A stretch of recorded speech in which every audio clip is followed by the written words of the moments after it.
pour écrire directement dans un PDF avec Camille, alors ce que je peux faire, c'est ouvrir le document qui m'intéresse. Donc ici, j'ai le PDF. Je vais cliquer sur « Ouvrir avec Annotate with Camille ».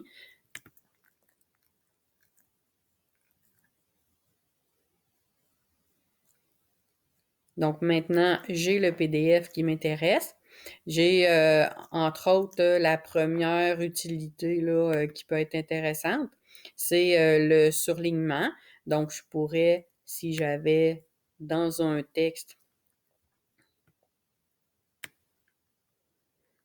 donc ici, si je considère par exemple que les équations, je les trouve importantes, alors je pourrais aller surligner les équations pour les mettre en surbrillance. Les commentaires, c'est pour mettre des commentaires à côté. Moi, j'utiliserais plutôt pour les devoirs, c'est la boîte de texte. Donc, j'ai ma boîte de texte. Je peux juste aller ici en dessous, créer ma boîte de texte. Je peux l'agrandir. Et ensuite, ben, je peux écrire là, la réponse au numéro.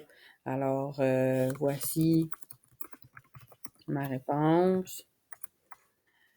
Là, je pourrais, bon, écrire n'importe quoi, là. Bravo. Ah. Donc, ça, c'est pour la boîte de texte. On peut aussi insérer une équation avec les symboles. Je peux changer la grosseur là, du texte si jamais je trouve ça petit. Et c'est ce qui nous permet d'insérer un symbole.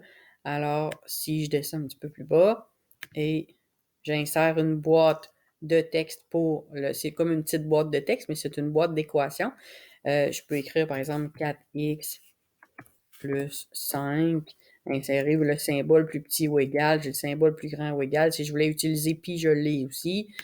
Plus grand ou égal à moins 2x moins 7. Et à ce moment-là, j'aurai une équation que je peux déplacer. Donc, si je clique sur ma flèche, je la maintiens. Je peux la déplacer, aller la mettre dans ma boîte de texte. Je pourrais aussi là, la mettre en dessous et continuer avec les équations. Donc, ce qui peut être intéressant. Il y a l'outil dessin qui permet là, de faire du main levée, ce qui est plus ou moins pratique. Shapes, donc pour dessiner des droites, donc ça peut être très intéressant. Là. Si on veut placer là, une droite dans un nuage de points, on peut le faire. Bon, l'efface pour effacer là, ce qu'on veut enlever du travail. Ensuite, on peut aussi insérer une image. Donc, je pourrais aller chercher une image dans mon ordinateur ou dans Drive. Donc, si j'allais, par exemple, chercher une image dans mon ordinateur, donc là, mon image est ici. Donc, je pourrais la mettre là. Bon, c'est trop gros, je peux la rapetisser. Donc, s'il y a des éléments qu'on ne peut pas dessiner, qu'on ne peut pas faire directement sur le PDF, on peut prendre une photo puis aller l'insérer à l'intérieur, comme un petit peu les graphiques ou les différents dessins.